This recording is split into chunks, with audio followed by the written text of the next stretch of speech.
Good afternoon from the Bottrop Upper and Senior Secondary School. Wherever you might be getting our voices and signals, you most welcome.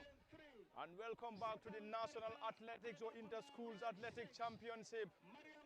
And this is coming to you live from the Bottrop Upper and Senior Secondary School. And we have already seen the completion of the first event, that is 100 meters U15 girls. And in the just concluded race, it was Sinchubalia that came out for second, Mansakoli.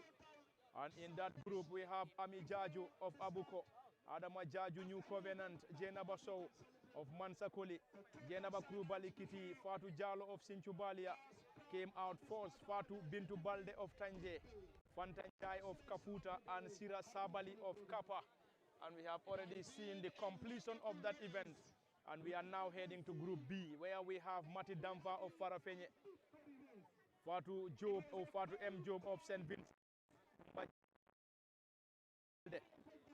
of Nyani, Gay Jeng of Kudang, Halimatu Balde of Sare Babu, Satang Berete of Koba Kunda, Maria Matra of Sidwall, and the girls are already on the line. Kemo, we have already seen the completion of the first race, and of course Sinjubalia and Mansakoli came out first and second. Yes, that will be a celebration for the West Coast schools, especially the West Coast region sports that are responsible for this particular event here. But nonetheless, we have seen Mansakoli coming out second here, while Sinjubalia taking fourth in the under 15 girls category. So, but we are expecting to see a very tightly contested affair here in this particular race here. And then the fourth set of girls have in fact made that possible here, and then because it was a very tight one, though you can see the space between the first and the second place was a very tight one, and then it was a very close race here. And then I believe when the best are meeting, it is always going to be very difficult, and then we are anticipating that part. Thank you very much, Kemo Kanyi, and already knees on the ground. And it is the second group, Mati Damfa of Farafenye, Fatu M. Job, St. Vincent, Kumba Jamme of Eseu, Sira Balde of Nyani, Gay Jeng of Kudang, and here they come thick and fast, and it is done and dusted. Done and dusted in Group B, and Mati Damfa of Farafenye Upper Basic School came out first. Mati Damfa of Farafenye came out first. Fatu M. Job of St. Vincent, Kumbajame of Eseu, Sira Balde of Nyani, Gay Jeng of Kudang, Halimatu Balde of Sare Babu, Satang Berete of Koba Kunda, and Maria Matrawale of Siduwal. It is already done and dusted in Group B. Came on, now we are heading to boys now after the completion of U15 girls category, and now we are heading to the boys. Already in the U15 girls, we have seen Sinchubalia came out first, Mansakoli second, and in the second group, we already have Mati Damfa of Farafenye who came out first in the just concluded race. Yes, very well, Pa. I mean, this one was a clear win for Mati Damfa of Farafenye, who clearly was spotted in the first position, and then the rest of the other girls follow suit. But it was a very close one. So, but we will be able to, as it moves, we'll be able to identify which of the girls comes second in that particular race, and then eventually third position. So, but this one as well was a very tight one. But for Mati, she came out clearly on the first position. Then we are now expecting the 100 meters for the under 15 UBS categories here. Our expectation is that this one as well is going to be a very tight one, unlike the one we have seen for Mati. She clearly come out first without any doubt, and then the rest of the other ones follow. Thank you very much, Kimo Kanyi. It is already lively and entertaining, and now it is the boys, the UBS boys, open, or U15 boys. Lamin S. Toure of Serekunda, lane 2, Jaju of Buko. Ibrahima Kamara presentation is lane 3. Lane 4 is Yunusa John of Kafuta. Lane 5 is Alassana Dem of Kalaji. 6 is Mohammed of Busumbala Farato. Lane 7 is Musa Sajo of Kitty, and lane 8 is Moro Jete of Mansakoli Bojang. Knees on the ground, and here they come. They are coming thick and fast. It's currently a great contest between these boys. A great contest between the boys. And contested between Farato and presentation of Mary Lower Upper Basic School. And in the just concluded race, we believe presentation of Mary Upper Basic School's Ibrahim Kamara came out first, and Mohammed Mani of Busumbala Farato came out second. It was a tight, but this time around, boy from presentation of Mary Upper Basic School, Ibrahim Kamara, who came out first, and closely followed by Mohammed Mani of Busumbala Farato. Yes, very well, Pa. I mean, it was a very, very close one, but the boy from presentation wins the race, and then the second position was between Busumbala Farato and that of the Masakoli guy. Then we'll see Busumbala Farato come out second, and then Masakoli finishes in the third position of the race. So again, you can see it is the West Coast schools that have also dominated this. It was presentation Busumbala Farato, and then Masakoli came out third in this particular race here. It was a very close one, but again this time it was a win, a huge win. The first three are schools from West Coast region. Thank you very much, Kemo Kanyi. And now it is the boys in Group B, or the U15 for upper basic schools. Dauda Sam of SAU is lane 4, or lane 1 is Aliu Mambure of St. John, and lane 2 is Malang Manjang of Kuntaur. Lane 3 is Mustafa Demba of Kudang. Lane 4 is Dauda Sam of SAU. Lane 5 is Momodu Lamin Jalo of Bansang. Lane 6 is Burama Mendi of Fas. Lane 7 is Buhadiri Trawale of Diabugu. And lane 8 is Ibrahima M. Ture of Koba Kunda. Ibrahima M. Ture of Koba Kunda, and the boys are already set for this battle. In the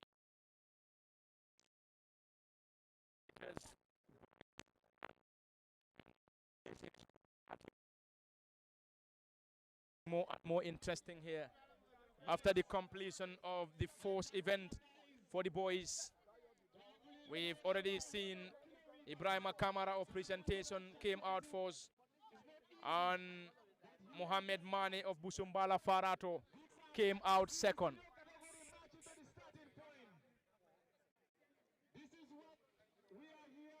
And any moment we're going to see another set of boys who are already here to partake in this.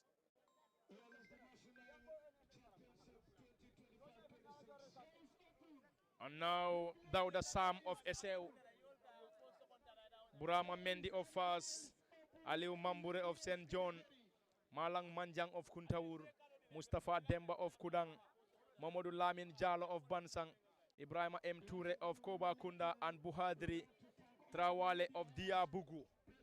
And they are currently in preparation ahead of this crunch contest. Any moment from now, we're going to see that. Kemo, as we wait for the commencement of the next event, we believe this is also going to be another stiff contest. Already, we have schools fused here. Not only schools in the West Coast region, of course, schools across the length and breadth of the country taking part in this National Inter-Schools Athletic Championship. Yes, Pa, this is the competition amongst all the schools in the Gambia here. So looking at this, currently, West Coast schools are the ones that are currently winning a lot of points here against their opponents here. But nonetheless, it has just started, and then this is a very, very junior category side. And then we are also going to see open boys and open girls category that will be coming after this particular one. But these people are also coming, and then we will see which of the schools here will finish first part. It's another stiff contest between the boys, and the boys from SAU won it. And the boy from SAU came out first this time around. It is not a school from the West Coast region, but of course a school from the North Bank region. And SAU finished first, and the second is without a tag. We are struggling to identify the school he is coming from. But just to get you the recap of the schools that have just taking part in the just concluded race. Dauda Sam of SL, Burama Mendy of Fas, Aliou Mambure of St. John, Malang Manjang of Kuntaur, Mustafa Demba of Kudang, Mod Lamin Jallo of Bansang, Ibrahima M. Toure of Koba Kunda, and Buhadiri Trawale of Diabugu. And in the just concluded race, Dauda Sam of SL came out, first came out. Yes, very well. This time at school from North Bank, and then clearly he won this particular race against his opponents. And then about another event that is also coming here, it is now the open boys categories that will be following here. We are going to see Group B to be coming here. That is, yes, that has been won by SO, and then the other schools will as well follow into this. We will see which school will come out first in the open boys category here. That is going to be a very, very huge and also a difficult fight for the schools. So let's see what happens, but it is going to be as well as we expect a very, very difficult and also a tough test for the schools that will be coming in, especially for this open boys and girls category, where you have very, very, strong runners and also very fast runners here will be moving forward. Then it is now going to be the turn for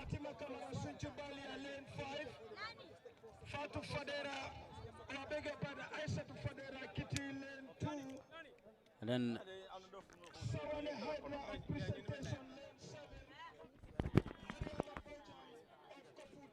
now we now moving to the open girls category, where you have Fatima Gassama of Abuko will be occupying the fourth lane, Elizabeth Jones, New Covenant lane 6, Adam Anjai, Mansakoli Bojan lane 8, Fatima Kamara, Situbali lane 5, Aisatu Fadera Kitty lane 1, Sawane Haidara presentation lane 7, and then Mariama Bojan Kafuta lane 2. But firstly, before those people will be coming, we are going to witness the. So this is the team that is coming now. Open girls.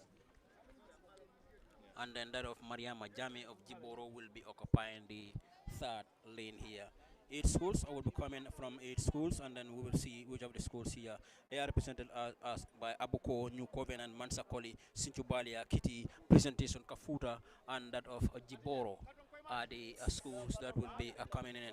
Fatima Gassama, Abuko, Elizabeth Jones, New Covenant, Adamanjai, Mansakoli, Fatima Kamara, Sinchubalia, Aisatu Fadera, Kitty, Sawane Hydra, Presentation, Mariama Bojang, Kafuta, and you have Maria Majame of Jiboro who will be competing in this category for the open girls category for 100 meters.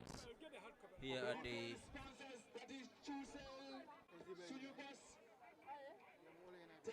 Brikama Bottrop Upper and Senior Secondary School ground. Therefore, this is the place where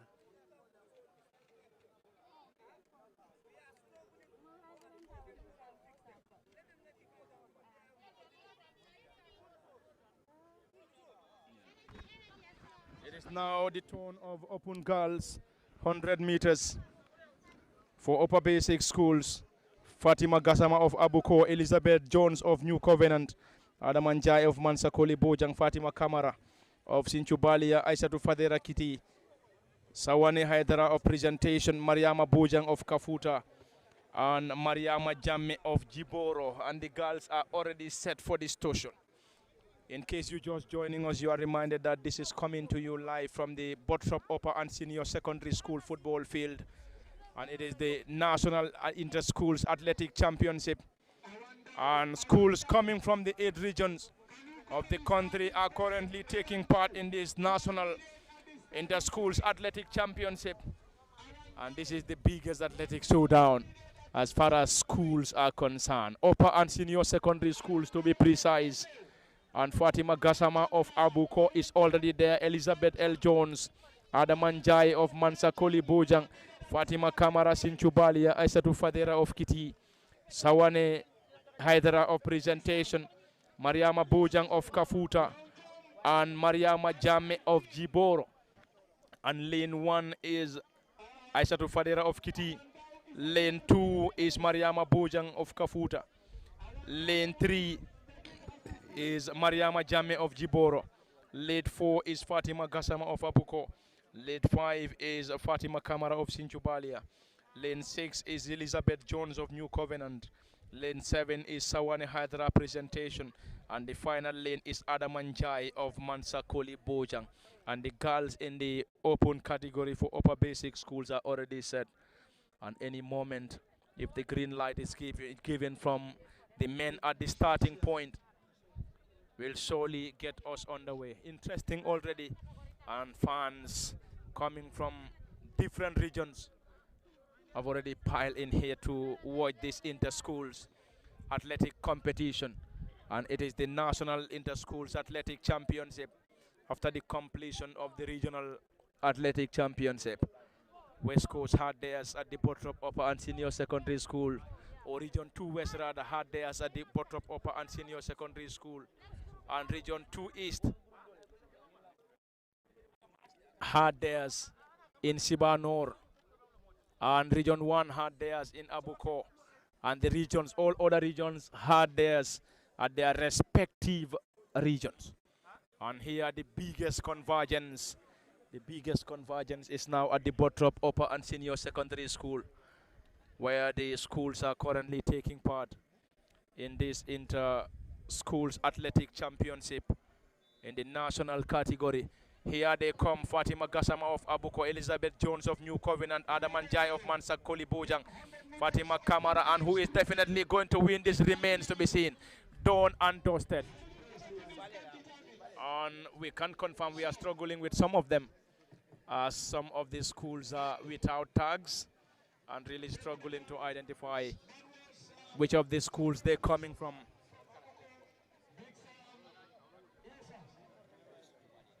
And in the just concluded race, Fatima Kamara of Sinchubalia came out first, and we will definitely confirm that shortly. Fatima Kamara of Sinchubalia, and I think Kemo, West Coast schools are doing very well, most especially Sinchubalia, Mansa Koli Bojang, and some other schools.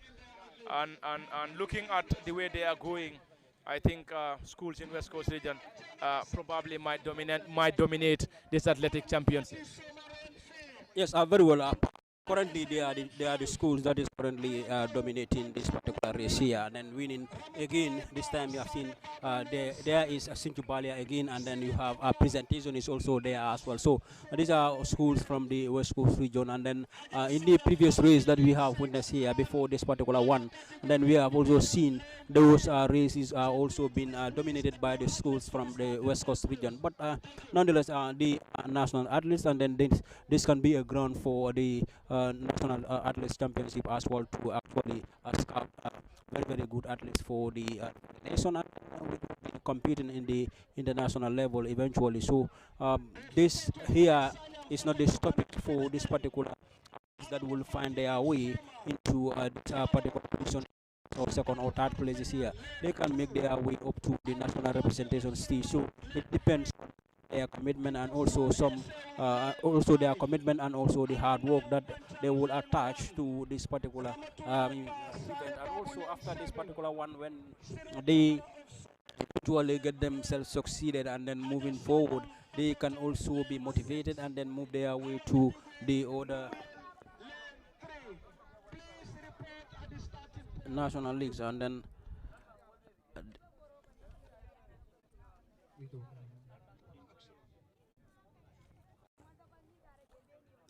it is the turn of Group B now for the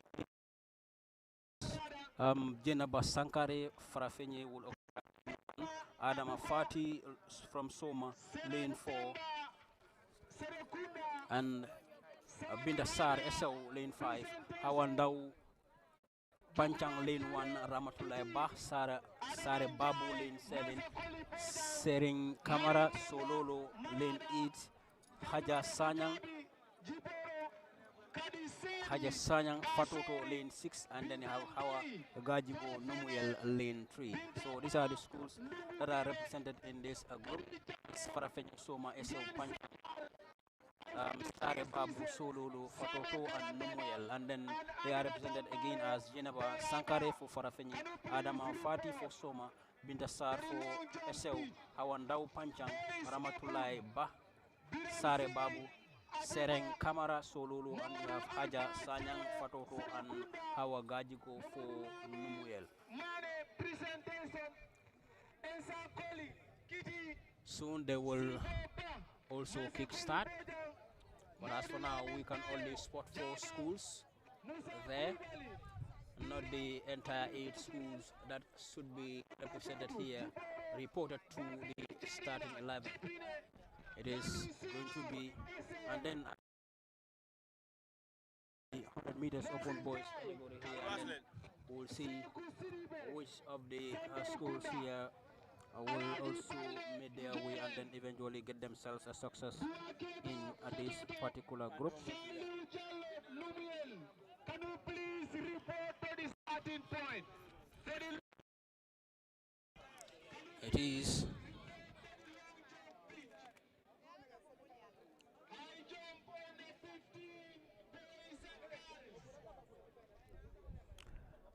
and after this event, it is going to be 100 meters, and it is also going to be represented by Group A and Group B. Of course, for 8 Lara athletes will be coming after this 4, but the starters are still yet to allow the athletes to come for the Group B under 15 girls, open girls rather.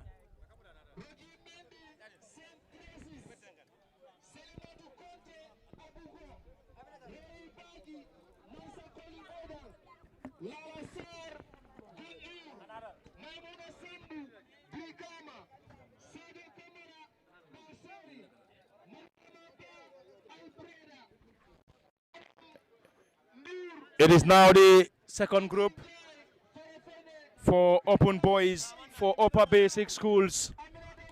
Jenaba Sankare of Farafenye, Adama Fati of Soma, Bintasar of Eseu, Hawandau of Panchang, Ramatulai Ba of Sare Babu, Sare or Sering Kamara of Sololo, Aja Sanyang of Fatoto. And here they come, and already we have 4 schools. And Fatoto and Haja Sanyang of Fatoto came out first. Of Jenaba Sankare of Farafenye Rada came out first. And the guy from Sare Babu Ramatulai Ba finished second. And already we have only 4 schools. We believe some of the schools are not present here. And it is already done and dusted. And the girl from Sare Babu, we need to get the confirmation. Ramatulai Ba came out first. And Jenaba Sankare came out second. And the other 2 are without tags. And Kemo, interestingly, I think we're supposed to have 8 schools, but only 4 schools came. Probably some of the athletes are not available, because in some of the events we've made to understand that there is an athlete who had an accident. National Athletic Championship. So probably might be or maybe some of the athletes are not even here to take part in this competition. Yes, very well. It's supposed to be it, but 4 schools are reported here, and then a girl from Sare Babu and was took first rather, and then followed by a girl from Farafenye, and then this time it is going to be 100 meters open boys categories here, and it's going to be represented by 8 schools. Omar Bah for Abuko, Lamin Kamara for New Covenant, Omar Kamara of Masakoli, Momodu Balde of Presentation, Mohammed Nuha Fati of Kitty, Mohammed Mendy of New Yundum, Cape of Sibanor, and then Bakari Jaju from Sangajor. And here they come in the open boys. It's a stiff contest between the boys in the upper basic school. Who is really going to win it? Yes, Don and Don Mansakoli Bojang. Omar Kamara of Mansakoli Bojang came out first in the just concluded race. We will definitely confirm for second, third, fourth, and the rest of the seasons respectively. But we can confirm that Lamin Kamara or Omar Kamara of Mansakoli Bojang concluded group. We have Omar Ba of Abuko, Lamin Kamara of New Covenant, Omar Kamara of Mansakoli Bojang, Momodu Balde of Presentation, Nuha Fati of Kitty, Mohamed Men, New Yundu. In the just concluded race, done and dusted. We will definitely get their cards, and if the cards are confirmed, we will definitely get you the positions. But already done and dusted, Mansakoli Bojang and Nuha Fati of Kitty. Nuha Fati of Kitty second. Of VP is second. Third is without a tag, but confirm. Mansakoli Bojang's Omar Kamara won it. Second is Nuha Fati of Kitty, and came out the third person is without a tag. First in this instance.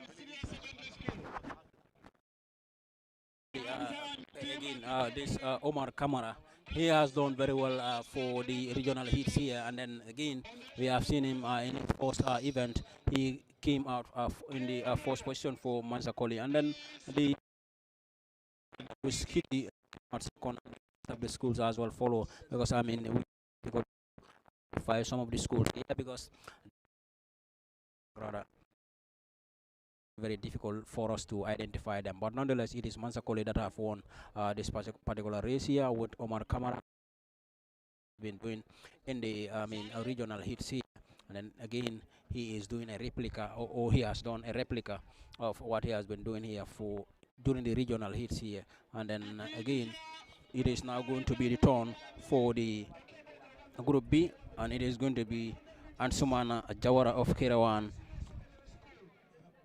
Alpha Omar Bari of Ashau, and Mamadou Jallo of Nyoro Jataba, Mustafa Job of Kaur, Alaji E Jallo of Bansang, Alaji Balde of Joren, Muhammad Kijira of Dasilame, and then you have Saliu Suare of Fatoto.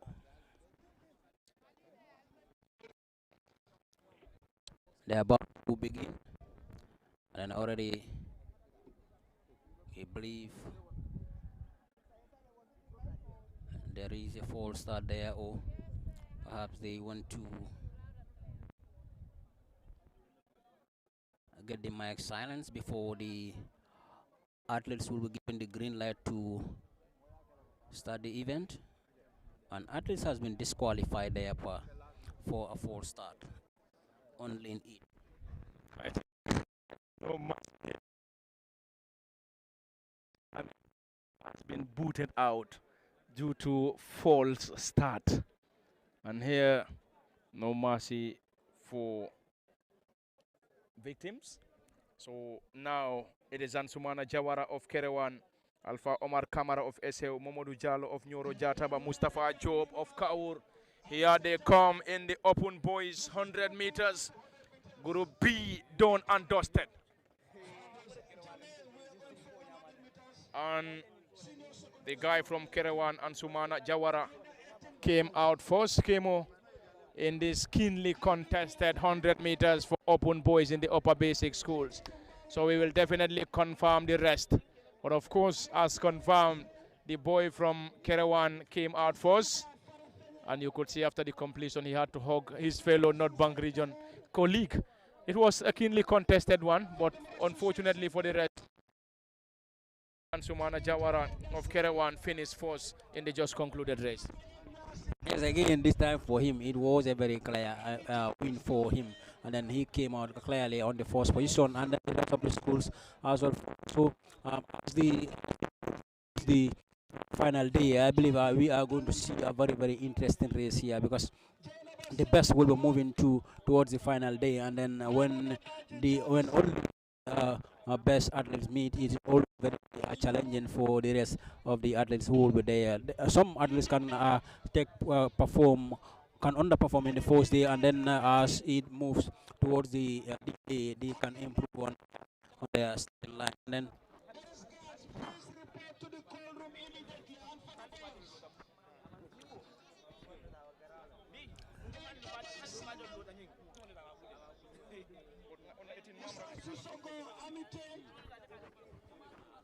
Modou Diop Farafenni, Tidiane Sam Essel, Tidiane Sala Tahir, Malik Sankare Nasir, Mari Baba Keita Dasilame, Dadju St. John's, Bakari Makaro Nemasu, Amadou Sabali, LK Sabaji, Moussa Damfa Gambia Senior, Atab Touré Mahad, Moussa Koudiaby Jamisa, Omar Ndao Kunjur, Ibrahima Niang Yundum Barracks,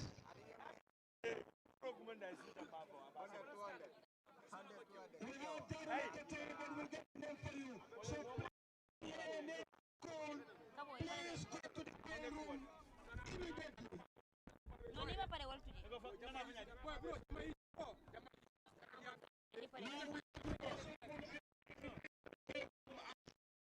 We are now heading to the senior secondary schools. And the senior secondary schools, Jentan Keita Bansang, Maimouna Seydi Brikama, Adinjai Esse, Bintou Fall Tahir, Fatou Ba Sen Michael, Wuri Sow St. George's,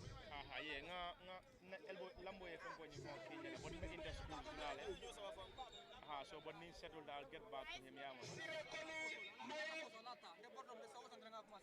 Okay. Ni mbona jere I'll definitely go over it ngajibe yam. Fana Cissé LK Sabaji Kunda Assas,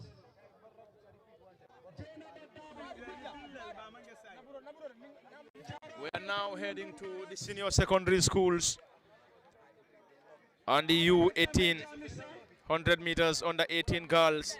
Hawabi Kuyate of Brikama, Fatoumata Jammeh Kawu, Khadija Tumbalo of Bansang, Awajalo of Eseu, Aisaduba of Farafenye, Bills Open, that is senior secondary school. Senior secondary school Bills Open. Fatmata Suso of Tahir, Fatmata Suso of St. George's, Habinjai of Nasir, Hadi Jaju of Scan Aid, Rohifal of Nemasu, Fanta Jabi of Talinding, Jenaba Sedi of Mahad, Maimuna Baji of Jamisa, Khadija Kujabi of New Yundum Barracks, Mary P. Jata of Botrop, and Anta Ndau of Panchang. Mohamed Kijera Bakadaji, Medlamin Kote Kuloro, Boba Bayo Nemasu, Alassana Boja Muslim, And now it is the girls in the senior secondary school, under 18. Under 18 girls, and the girls are already set. Khadija Tumbalo of Bansang. And lane 1 is Awa Jalo is of Sew. Lane 2 is Fatu El Nyasi of Mayok.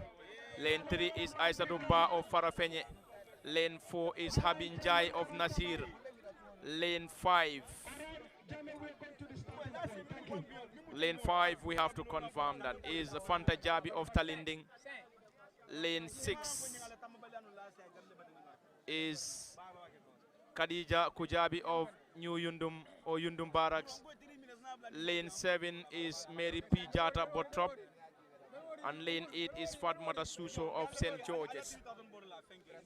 It is, the girls are already set. And already set for this. And after the completion of the U18 for the girls,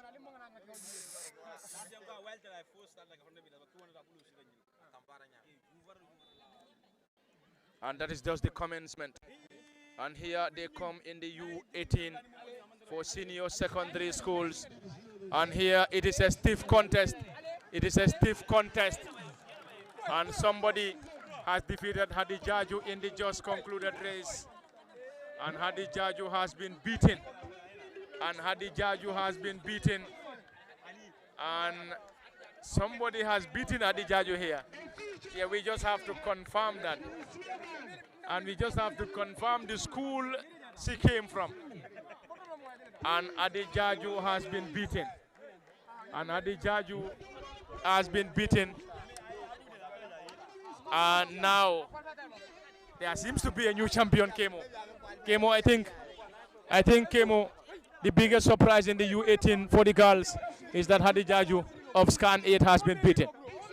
Yes, very well, Pa. He has been, she has rather been clearly beaten by one of the athletes here. We are not able to identify who actually is C, and then but or the school she is. We will be able to identify as we move forward here. But I mean, it was a tough one here for the schools here, and then it is. As you can see, tags are now being given to the athletes. Then we will see which school comes for second and third. But we can identify the girl with the first position tag, but his school is hard to identify as of now. Then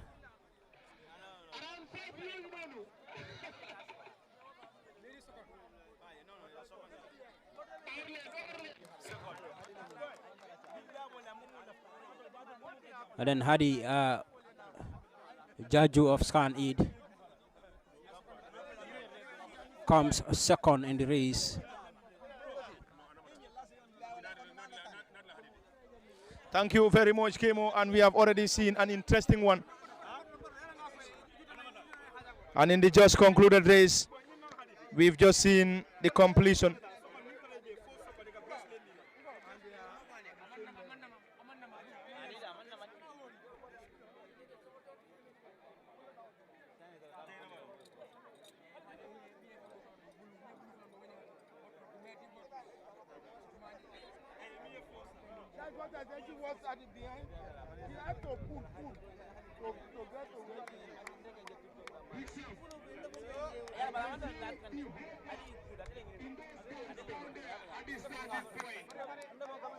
Jenna Basedi of Mahad defeated Hadi Jaju of Scan 8 in the just concluded race. And Jenna Basedi finished first.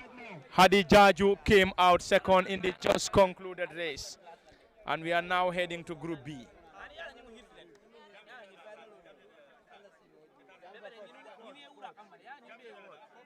And now in lane 1, Maimuna Baji of Jamisa. Lane 2, Rohifal of Nemasu. Here they come, and who is definitely going to win this remains to be seen. It's a stiff contest between the girls here. Done and dusted, and the girl from SL came out first, and Farafenni Senior Secondary School this time around came second.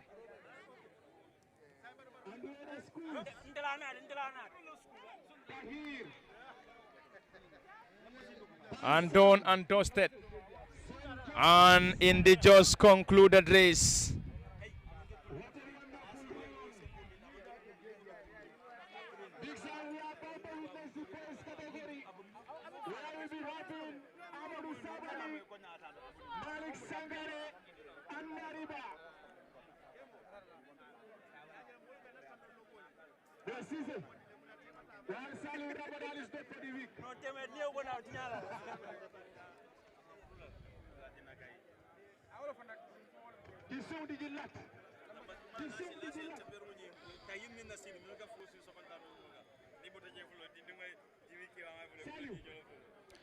Already done and dusted in the just concluded race for 100 meters. U18 for upper basic schools. And SL Senior Secondary School came out first. And second, we have to confirm. SL finished first. Farafenye Senior Secondary School came out second. And the third is without a tag. And just to inform you that in the just concluded race,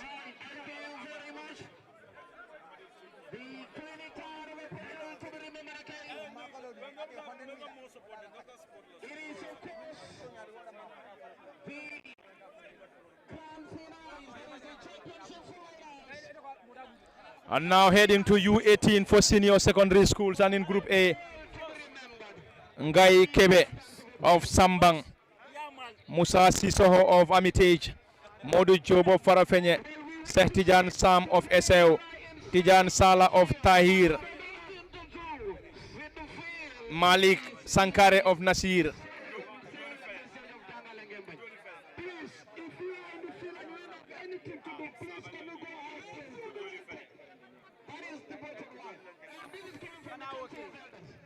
And it's going to be another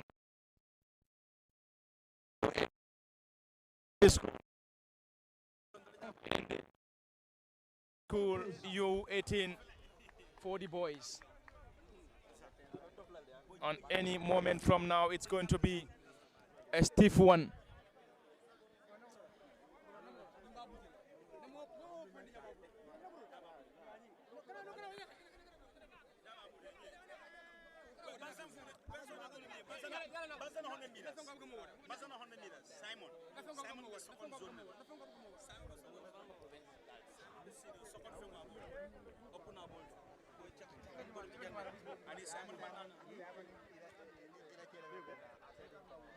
And it is the U18 for senior secondary schools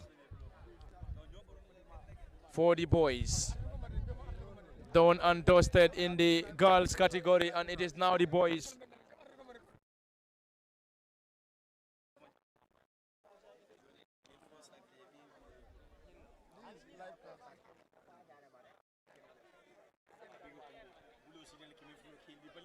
Ngai Kebe of Sambang, Musa Siso of Amitage, Modu Job of Farafenye, Tijan Sam of SL, Tijan Sala of Tahir, Malik Sankare of Nasir.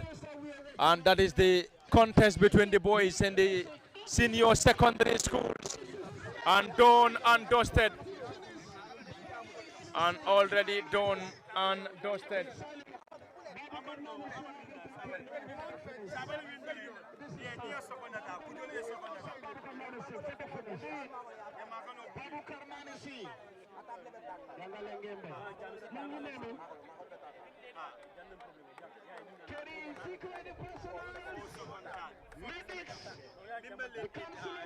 Thank you. Today is your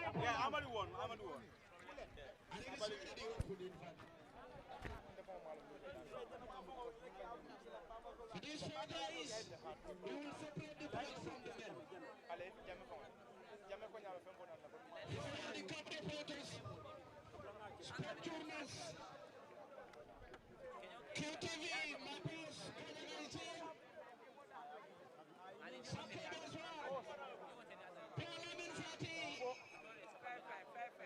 Usman, NSTV, the best. Obrigado. Obrigado. Usman, obrigado. Athletic TV, thank you very much.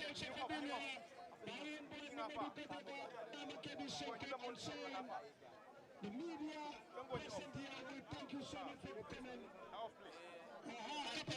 Keepers as well. Very well. The technicians, record keepers,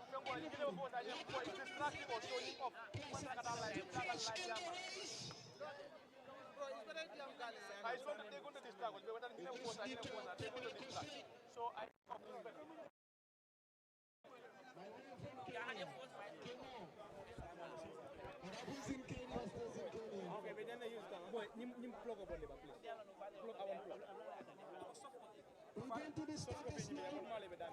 Complete silence.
And this is going to be a very, very tense one as well. As you can see, they have moved forward now in the closing here. It was a clear win for the Farafenye Senior Secondary School.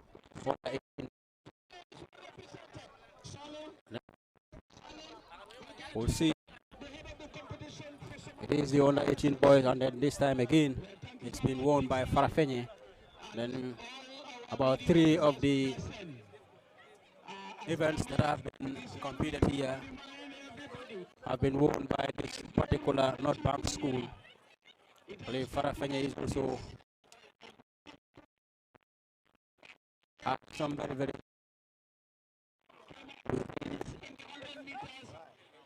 the school. And then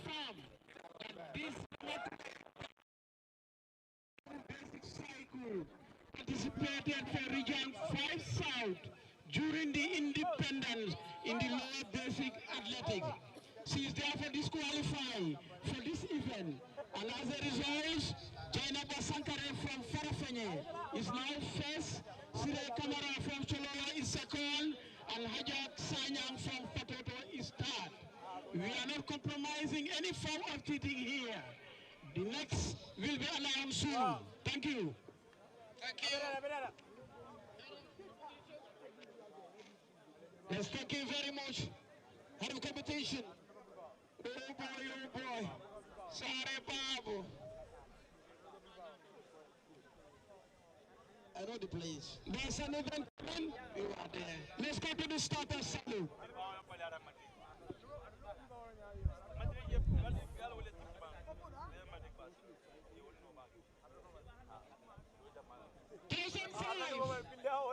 Go to the starting point, please.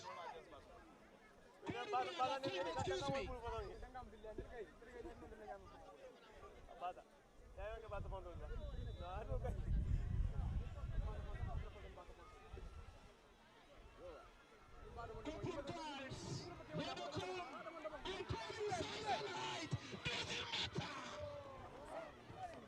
Here's a clean one. Fantastic run from the girl in black. Tommy Sawape. Head up.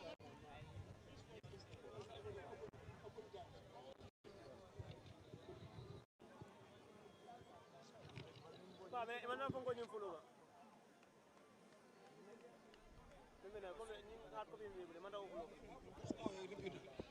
right, Salu, we got open girls, 1,500 meters open girls. Mamuna Mendi Abuko.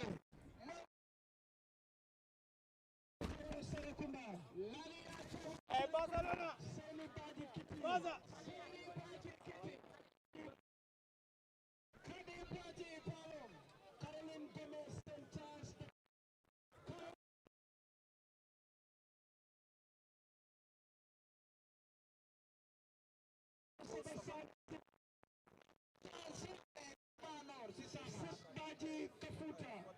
Sirebaji Kafuta, Maijalo Terpate,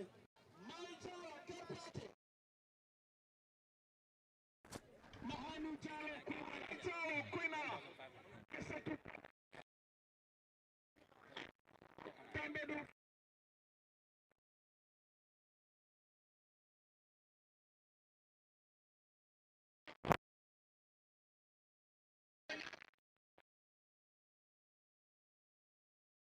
Senior Secondary 100 meters you open girls in Group B. Binta Jao of Nemasu, Awa Jasi of Charles Jao, Fana Sise of Latrikunda Sabiji, Jenaba Dabo of Mahad, Jara Bujang of Yundum Barracks, Adama Jame of Jamisa, Kumba Pikama, Adma Jame Bansang. Here they come. Andon Andosted and the girl from Bansang Senior Secondary School, Khadija Tumbalo, finished fourth in the just concluded race. Are we now moving to the boys?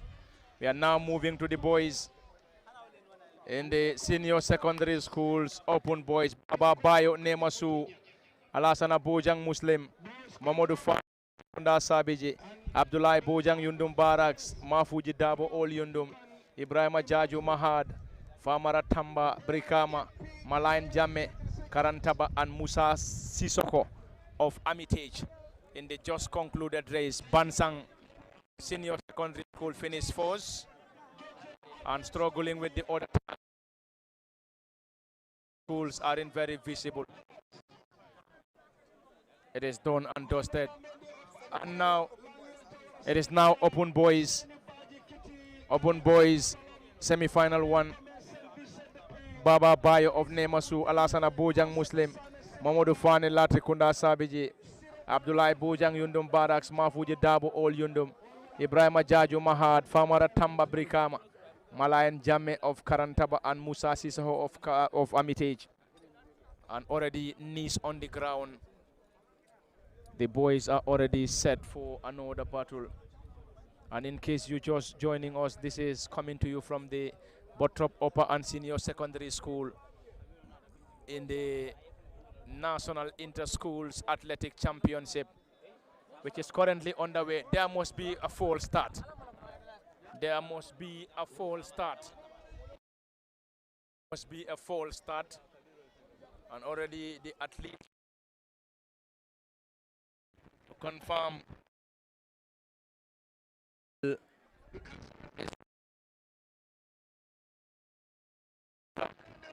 and who is already out.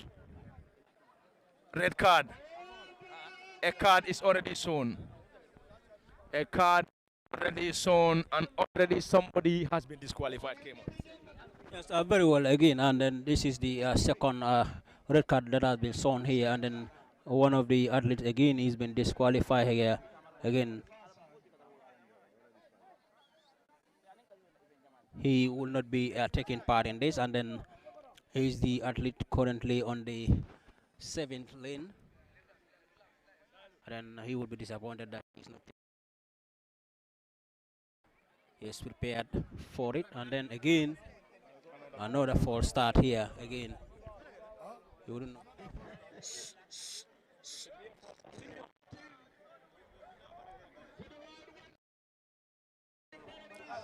And again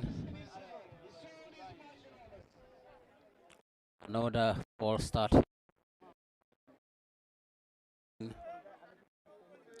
Will be disqualified from it again.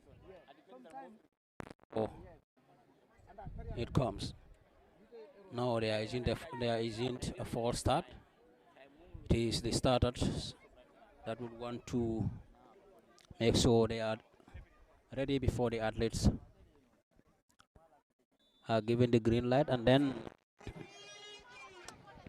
that seems to be another false start. Probably somebody might be disqualified once again. Another athlete might be disqualified once more, and who is definitely going to be disqualified. And now let's just wait for the confirmation. And our man at the starting point will get us the confirmations as per who is going to be disqualified. This is the National Inter-Schools Athletic Championship coming from the Bottrop Upper and Senior Secondary School football field. It is not the regional championship. but the biggest athletic championship as far as schools are concerned.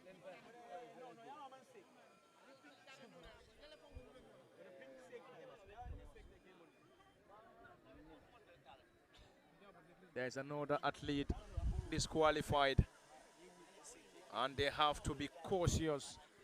You have to wait for the whistle before setting off. And knees on the ground once more. Knees on the ground. And that is the commencement of the stiff contest between the boys. And what a race here. And done and dusted in the just concluded race. And some of the schools we are struggling to identify because they are already without tags. Done and dusted in the just concluded race. In the open boys for senior secondary schools. And in the senior secondary schools, we already have Buba Bayo of Nemasu, Alassana Bojang Muslim, Momodu Fane of Latrikunda, Abdullah Bojang of Yundum Barracks, Mafuji Dabo of Ol Yundum, Ibrahim Jaju Mahad, Famara Tamba Brikama, Malayan Jame, Karanta and Musa Siso Amitage. In the just concluded race. And Buba Bayo Nemasu, Alassana Bojang Muslim, Mamadou Fane Latrikunda Sabiji. We have to wait for the confirmations first. We have to wait for the confirmations before confirming who came out for second, third, and fourth.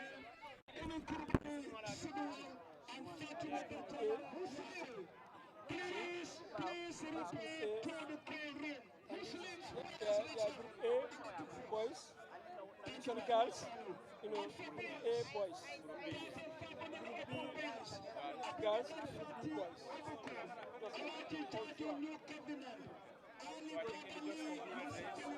They concluded this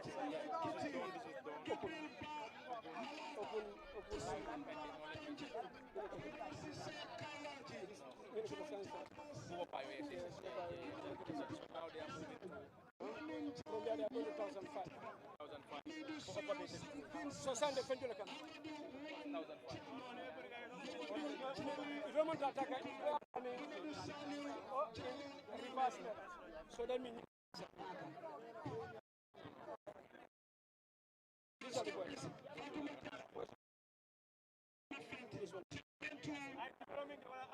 This one.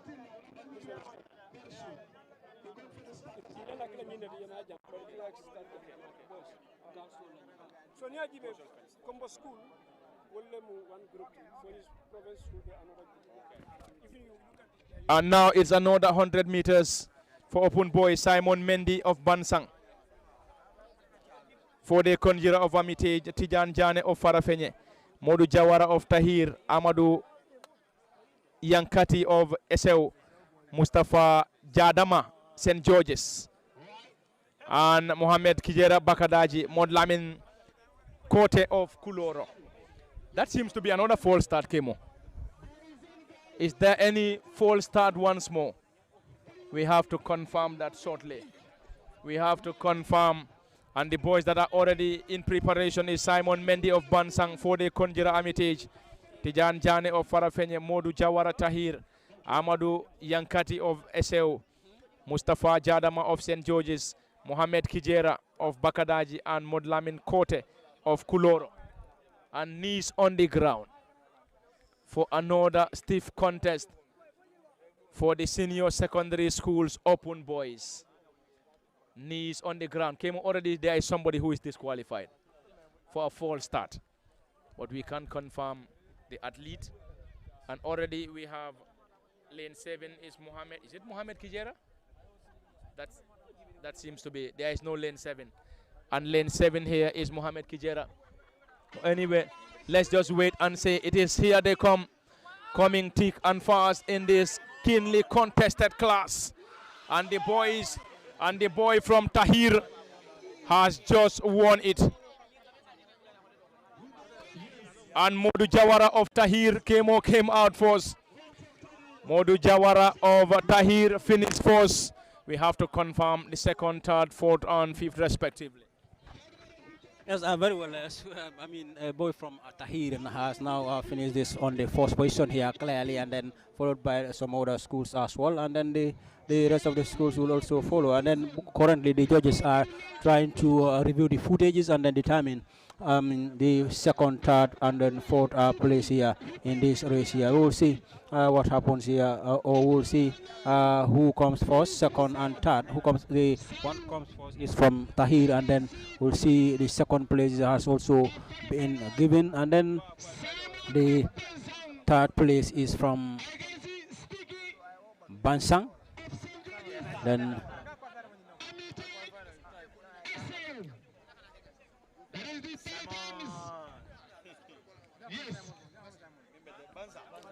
and then it is Tahir, Bansang, and Farafenye. Tahir, Bansang, and Farafenye. Yes, Tahir, Farafenye, and then Bansang. These are the three schools that have qualified for this particular event.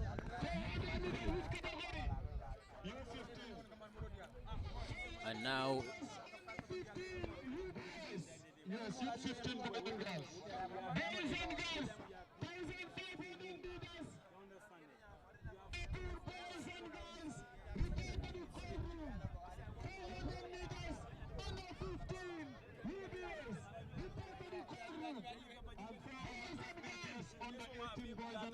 SSS. 400 meters. Under 15 boys and girls, they can all report to the call room.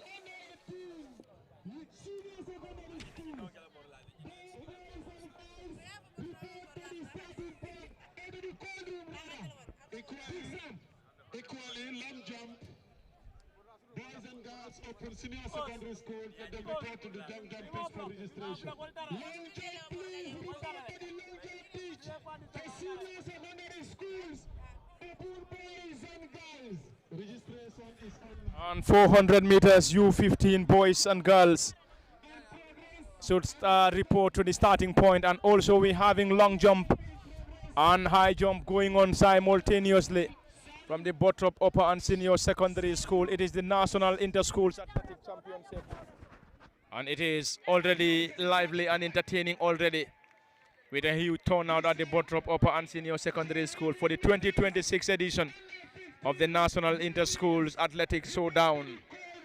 And now schools are currently getting their athletes at the starting point for 400 meters and 400 meters for upper basic schools. In Group A, we have Ibrahima Jaju of New Covenant. Or for the girls,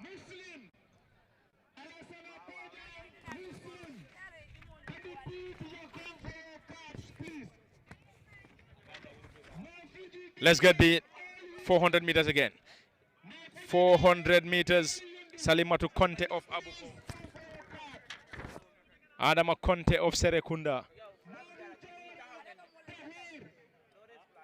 Koyo Koli of Kiti, Kadijatu W. Kujabi of Presentation, Kadijatu Jalo of Sinchubalia, Binta S. Dabo of Mansa Koli Bojang, Ramatulai Sedi of Kallaji, Adama Baji Arangalen, Fatun Jai of St. John, Kadijan of Farafenye, Aminata Trawale of Kerpate, Fatu S. Kamara of Buduk, Jenaba Kamara of Nyamina, and Fatu Jalo of Sambel Kunda. And 400 Kutanding Sanyang of Farato, or Fatoto rather, Fatmata B. Jalo of Sudwal. And 400 meters U15 boys, the qualified athletes are Ibrahima Jaju of New Covenant, Dembo Jaju of Abuko, Mod Lamin Toure of Mansa Koli, Lamin Silla of Presentation, Abdu Conte of Kiti, Dembo Bojang of Brikama, Mod Lamin Jaju Pirang Agricultural, Lamin Koli. And it is already 400 meters, 400 meters U15 girls. Oh, that is 1,500 meters. It is now 1,500 meters.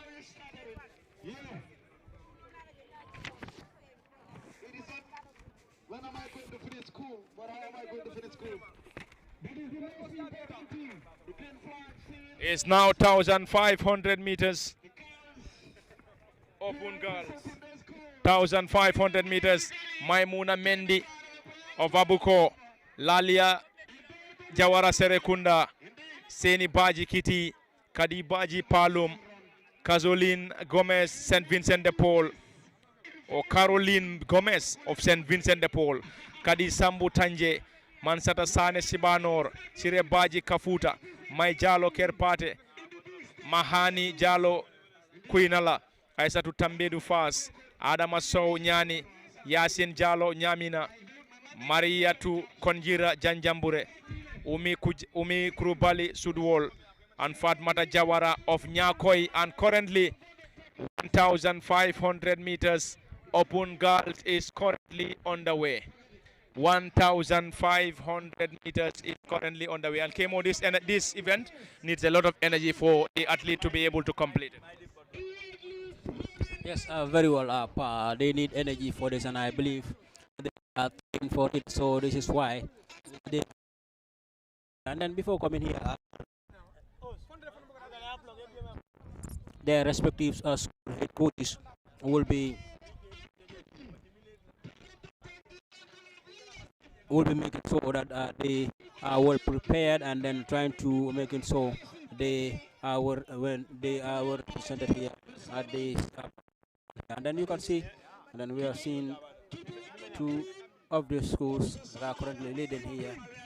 It's Kitty and Abuko that are currently leading here, the two athletes there. Then we'll see, I believe it is going to be the race, or the first position here perhaps will be between Kitty and that of Abuko side there. Then we will see which of the schools here will finish first. And then will also finish in the second position. And after this, we are going to have the 400 meters.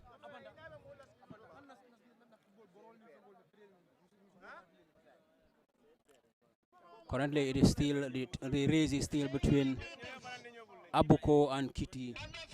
Abuko have now led into this, and then we'll see if this is going to be the last lap for them, the two athletes. Now, yes, this is the final. This is going to be the last lap for them, and Abuko is stretching, but Kitty is closely monitoring. So then the final 100 meters of this particular race, I believe it is going to be a very, very interesting one, because they are very close, and you can see Abuko is trying to open up a bigger gap here between her and that of the representative from Kitty. Then it is Maimuna Mendi who is currently leading the race here, and then closely followed by the girl from Kitty, that is Seni Baji. And we'll see the race is between Maimuna Mendi and Seni Baji. So the final 100 meters will be a very, very interesting race for the two. We'll see which of this. You can see Maimuna Mendi is opening up a huge gap between her and then the Seni Baji. But Seni Baji is closely monitoring her. So this is the final lap for them, and then you can see it is now in the final 100 meters here, and Maimuna Mendi is closely, it's almost here, and then of course without a doubt she will finish first, and then will be followed by Seni Baji. Then Maimuna Mendi finishes first here in this 1,500 meter race for the under 15 girls, then followed by Seni Baji of Kitty Upper Basic Bar. Thank you very much, Kimo. And it is done and dusted. But still we have some of the athletes on the race. And in the just sports in the just concluded 5 of Kitty came out second, and third we have to confirm. We have to confirm third.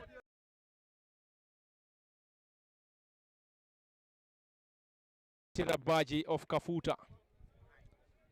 And just to remind the viewers that in the just concluded 1,500 meters race, Maimuna Mendi of Abuko finished first. Seni Baji of Kitty came out second.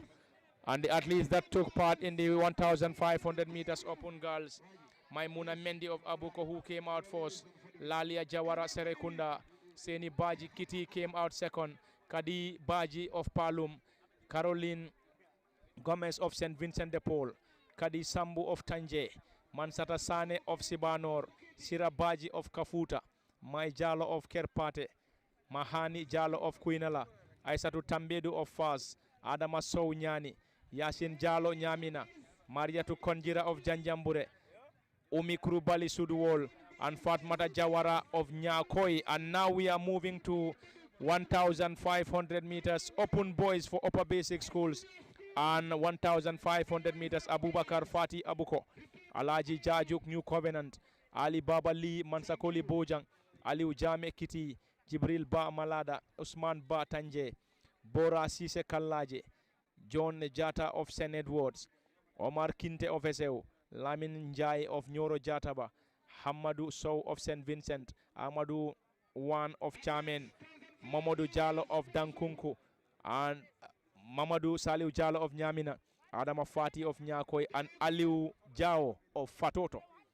And it is now the turn of the big boys in the upper basic school, Kemo, and already Mansakoli Bojang is already leading it, and Ali Baba Lee is the one representing Mansakoli Bojang, and here they come thick and fast, but already there is somebody who is already in front of Mansakoli already. It is the 1,500 meters currently underway from the Bottrop Upper and Senior Secondary School in the National Inter-Schools Athletic Championship. And it is already a massive, massive turnout. Schools coming from the length and breadth of the country. 1,500 meters for the big guns.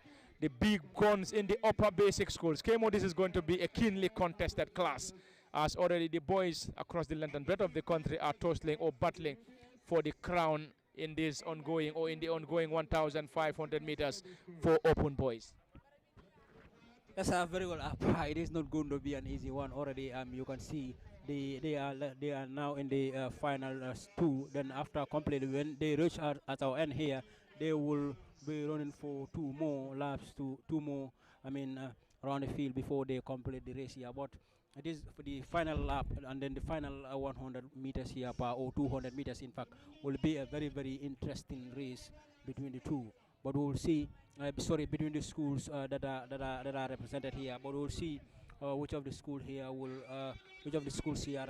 come out first in the race here. Currently, you can see they are closely monitoring one another in this race here, and then perhaps they will try to continue and then making sure that they keep moving as it is, and then trying to make it so that they win this particular race here. But we will soon see what happens here. Kitty is there, Mansakoli is there, and then the other schools as well are also there. New Covenant also, we can also spot them out. Mahad, we can spot it out, and then it is the dawn of the big boys for 1,500 meters.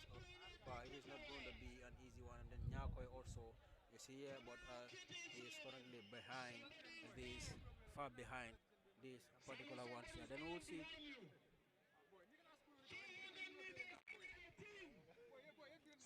Which of these schools here will make their way. Currently, it is being led by Kitty. Then one of the schools is also between the athlete from Kitty and Mansakoli. But you can see the boy from Mansakoli is trying to close the gap here, because when you allow more gaps, it is always going to be very, very difficult for you in the end. So he is trying to close the gap as minimal as it is, that to his favor. Let's see what will happen here. Then when they reach here, they are going for the final 400 meters, and that will be a very, very interesting one. The athletes here with more energy, or that is with the most energy amongst the three here will obviously lead. Yeah, this is the last round for these athletes here, and then you can see Manzakoli is now trying to pull the strength here, then closely monitored by Kitty, and then one other school is also monitoring that, and we will see which of the school whether he will be able to maintain as it is that of the Manzakoli school. But Kitty, remember, Kitty, the athlete from Kitty here is showing a very good resilience here behind the Manzakoli guy there. So it is going to be a very difficult race, and you can see they are approaching the final 200 meters as of now. But we know it is not going to be an easy one, and then they have now turned. It is now the final 200 meters here that they will be moving forward now. You can see Manzakoli, Kitty, and then one others, and then the other school as well follows par. It's going to be the final round, and currently it is a stiff contest between Manzakoli, Kitty. Is that SL? Is that SL? And already SL will definitely win it. And Kitty came out second and Manzakoli third in the just concluded race. Omar Kinte of SL won it. And second, Kitty of Schools Aliu Jame. Third is Abali of Manzakoli Bojang. Done and dusted in the just concluded race. And the boy from SEU has just won it. Omar Kinte of SEU won the just concluded 1,500 meters open boys for upper basic schools. Closely monitored by Aliu Jame of Kitty, who finished second, and Ali Baba Lee of Manzakoli Bojang finished third. Kemo, this is of course a stiff contest, but of course the boy from SL won it, and second Kitty, and third Manzakoli Bojang. Yes, I believe the boy from SL played a very good strategy there, and then he reserves his energy until the final one, and then trying to making sure that he beat his those that are in front of him. That is Manzakoli and Kitty, the athlete from Kitty. Manzakoli was the one leading until he is in the final, one would say 30 meters here, and then he was beaten by that of the SL guy, and then eventually, before he crosses the line, you have seen the athlete from Kitty as well come from behind and then getting himself to the second position. Then we will see which of the school now. It is now going to be 400 meters here. Under 15 girls first for Group E and Group B. Then that will followed by the under 15 boys, and then we will be moving like that towards the under 18, and also the senior categories will also follow. But it was a very highly energetic race that has just been concluded here, where we've seen SL Kitty and then Manzakoli finishing first, second, and third place respectively. You can see the athlete from Manzakoli is seemingly disappointed. He is currently on the ground. Perhaps he believes that he could have maintained his first position, but in the end he's been outsmarted by that of the athlete from SL, who reserved his energy, and then as the race he releases the energy that he has stored and then finishes first. It was closely monitored by the athlete from Kitty and then the guy from Manzakoli.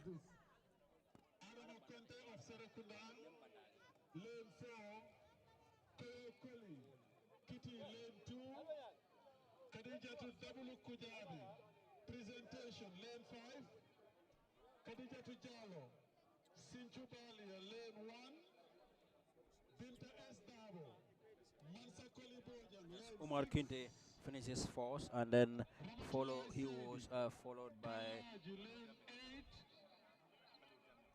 Aliu Jami of Kitty, and then you have Ali Baba Lee of Mansakoli finishes third in that particular race. But Ali Baba Lee, I mean, seemingly he was grounded and then showing that sign of frustration in his own performance. But nonetheless, that's what it is. There is another for him to, I mean,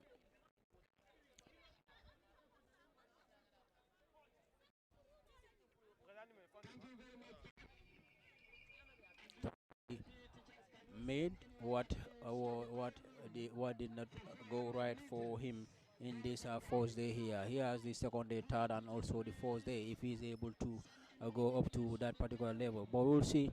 It is now going to be the turn of the under 15 girls.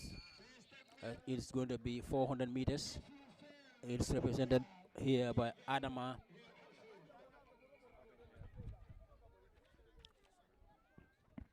It's now 400 meters for upper basic schools. U15 and lane 1 is Khadija Tujalo of Sinjubalia. Lane 2 is Koyo Koli of Kiti. Lane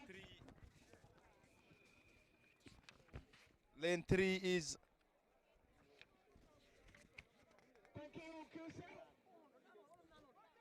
is Salimatu Conte of Abuko.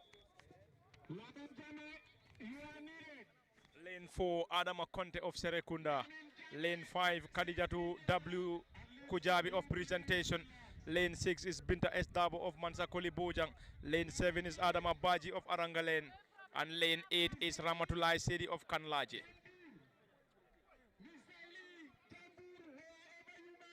And now,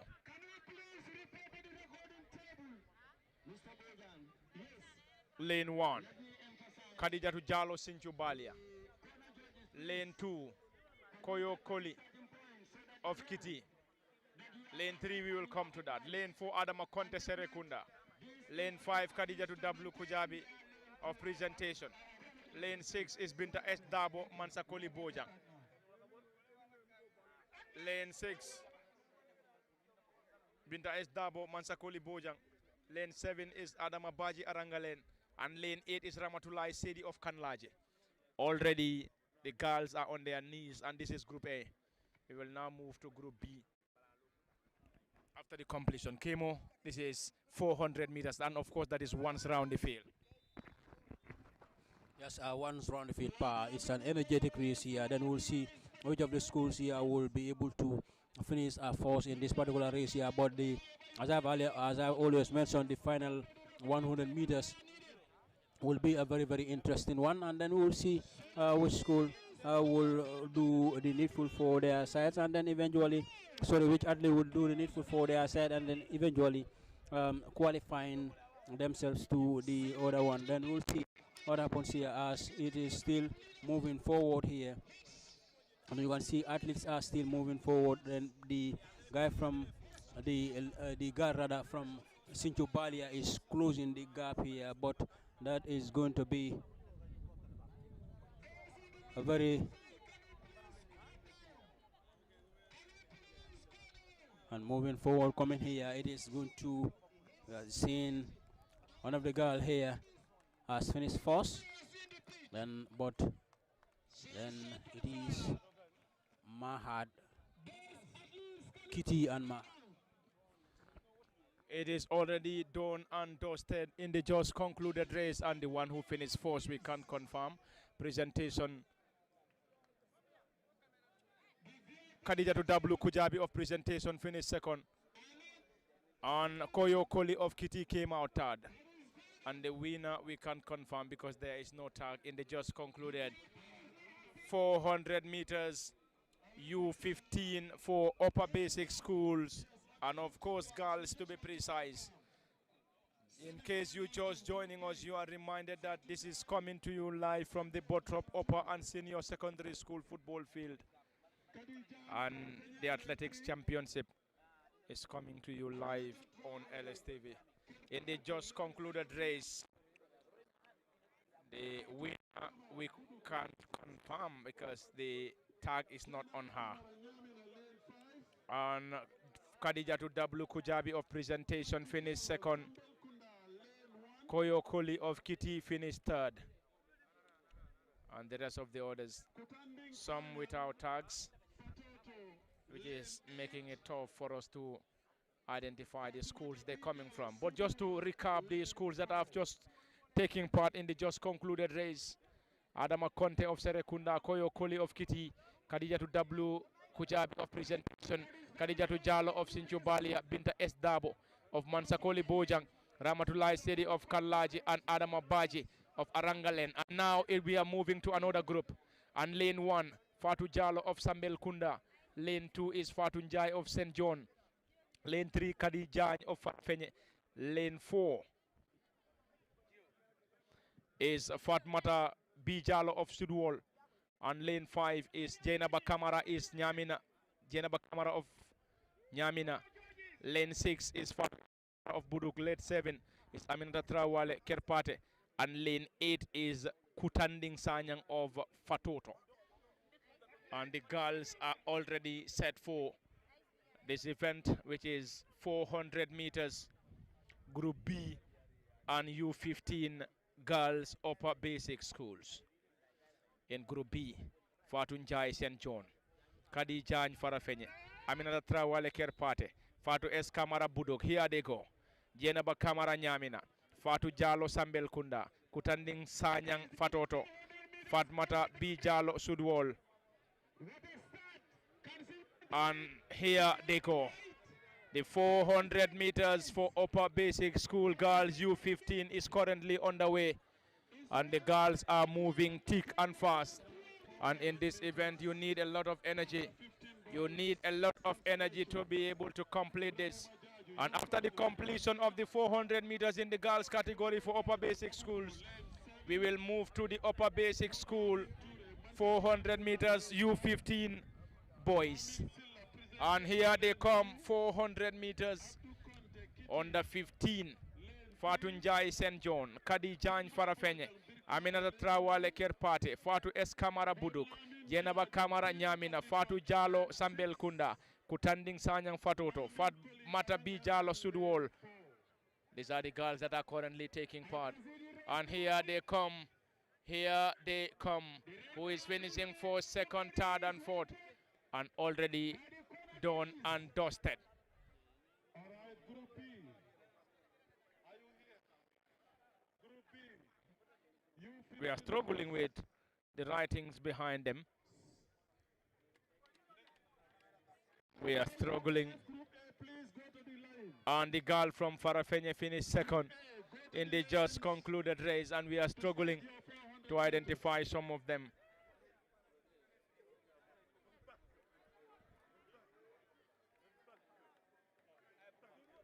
And it is now 400 meters. Upper basic school boys. Ibrahim Jaju, New Covenant.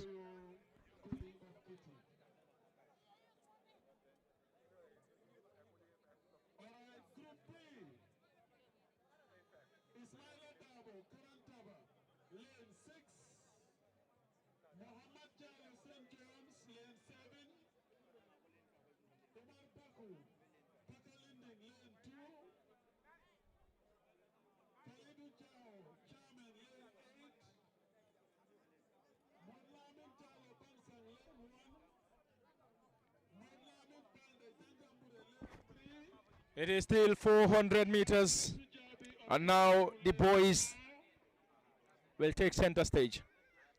Ibrahima Jaju, New Covenant. Dembo Jaju of Abuko, Modlamin Ture, Mansakoli, Lamin Silla Presentation, Abdu Conte Kiti, Dembo Bojang Brikama, Modlamin Jaju, Pirang Agricultural, and Lamin Koli Arangalen. And the boys are already set. And already set for this. Lane 1 is Dembo Bojang of Brikama. Lane 2, Lamin Silla of Presentation. Lane 3 is Abdu Conte of Kitty. On lane 4 is Lamin Koli of Arangalen. Lane 5 is Mod Lamin Ture of Mansakoli.